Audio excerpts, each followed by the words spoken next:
This is the Spirit and Wellness Show.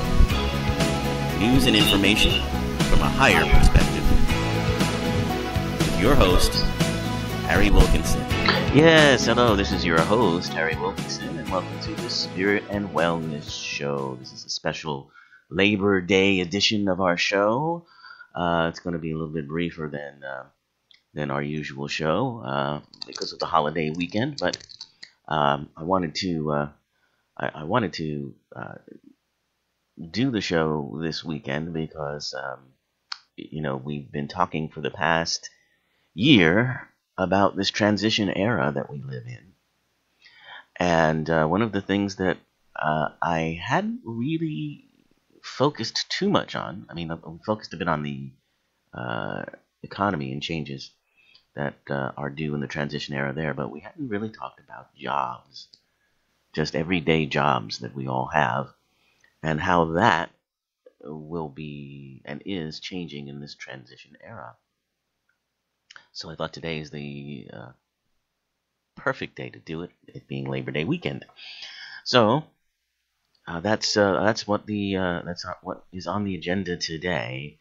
Now, for those of you who may be new to the show, this is a show about the news and information, as the opening suggests, from a higher perspective. That means the things that we deal with, the news stories that we are interacting with, the information that we're getting, out there and bombarded with from various media, whether it be traditional or new media, the internet, what have you.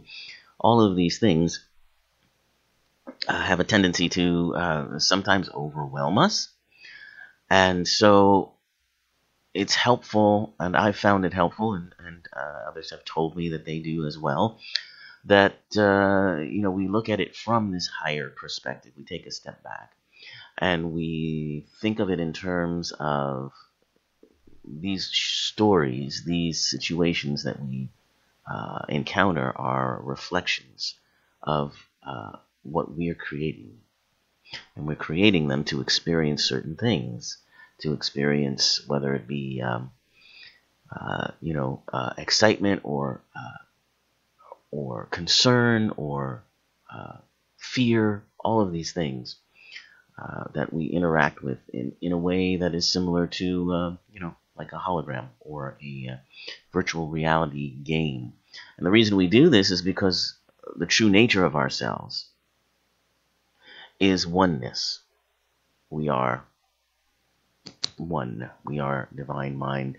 We are certainly greater than any challenges that we create for ourselves in the mundane world. We are powerful beyond measure, as Marianne Williamson is quoted as saying.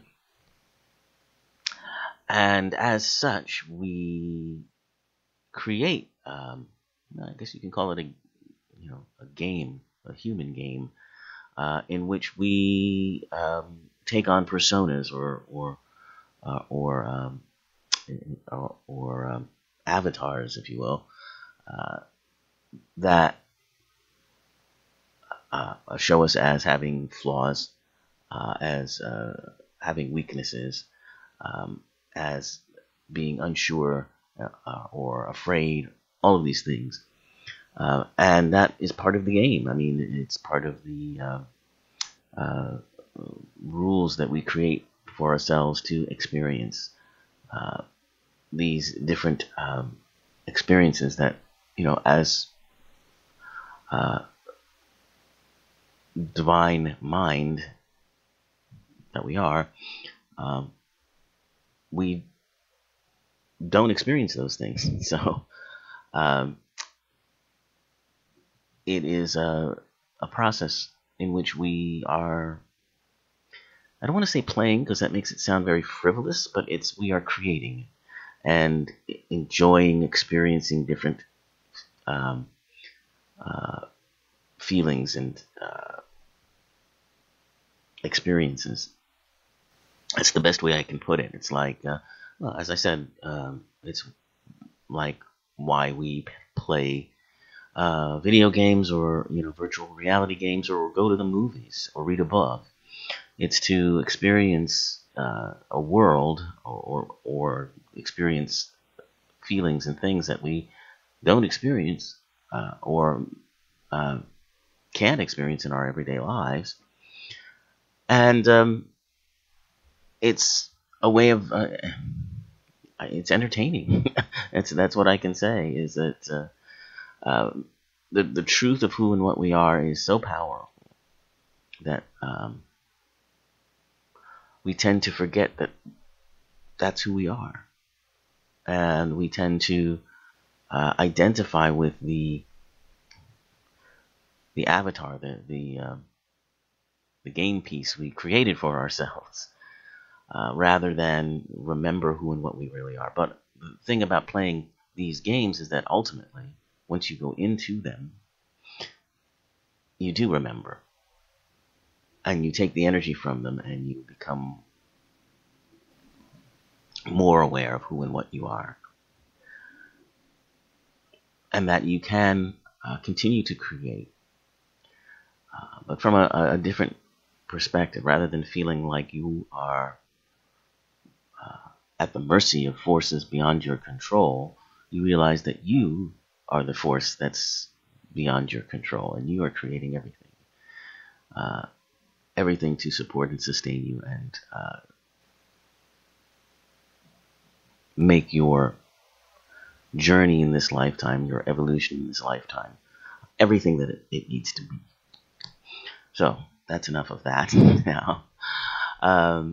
And for those of you who have questions about what I call the transition era, well, that's the era that we're living in now. And I have cited it as, having sort of kicked off around 2012, when sort of this convergence of rapid changes and then rapid pullback in fear, plus technology, but mostly a burgeoning awareness and breakthroughs in scientific viewpoints, have all converged to create this transition era in which we are literally transforming everything, but mostly how we see the world.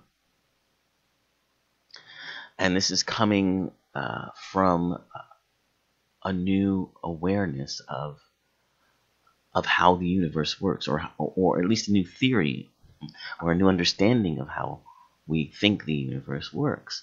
And this has come through quantum physics. This has come through the discovery of what they call the God particle, the Higgs boson particle, which literally takes energy. It's literally the force that takes energy and converts it into matter, basically. And the interactions of these things, the interactions of our thoughts on how we create our reality, all these things are becoming scientifically, standards of science, actually, but certainly scientifically researched and provable.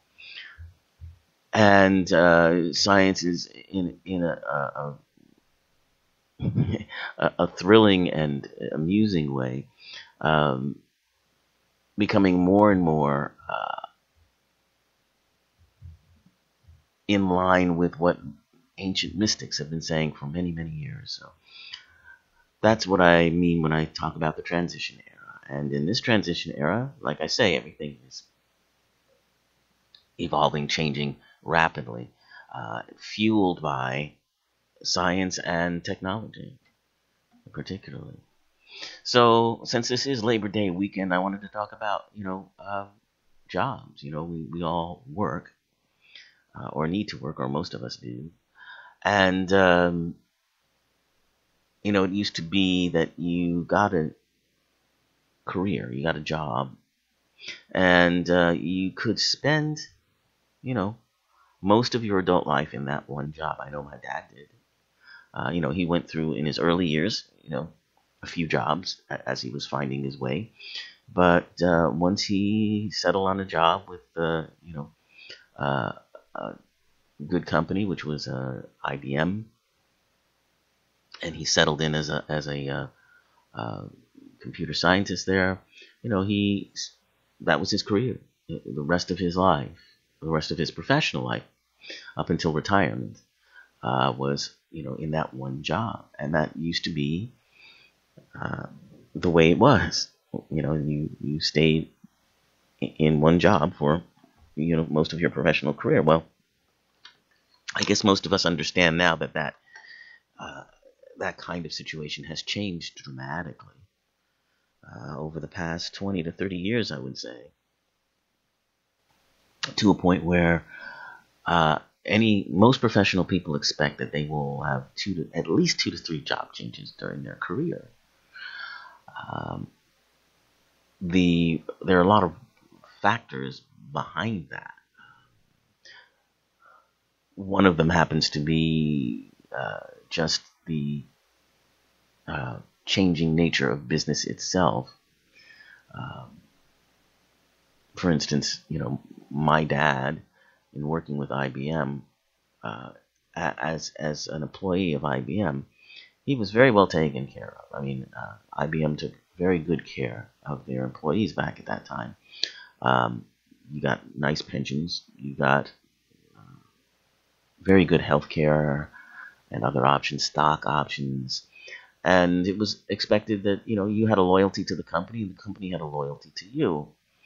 And there was an exchange there, of loyalties. You're there in the company, you're working for years, and you're a loyal worker, and the company supports that and recognizes that and is loyal to you in taking care of what your needs are. And that scenario just really began to change.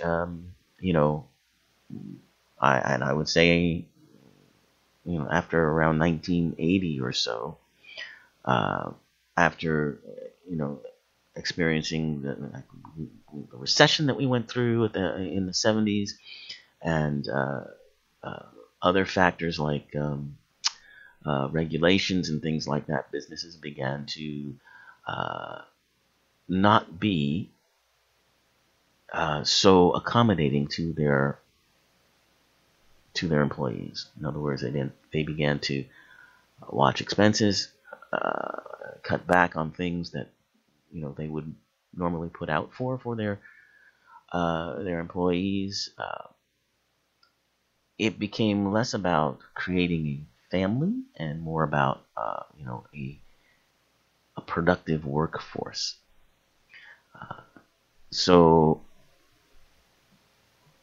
employees began to be seen less as valuable people with talents, and more as I won't say cogs in a wheel, but as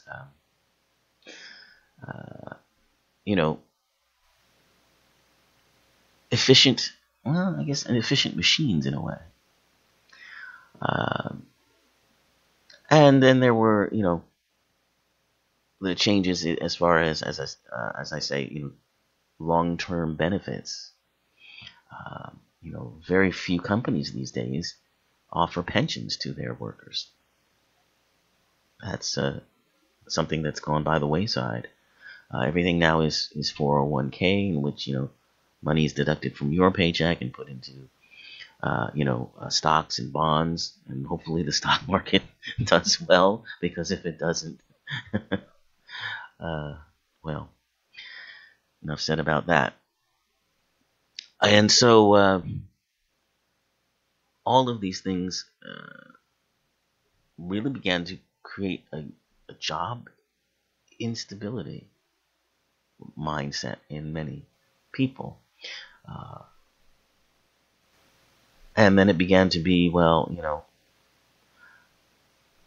how much will the company offer you? And if they are not offering that, if you're good at your job and you have a good reputation, you go and you find a better position. So that's been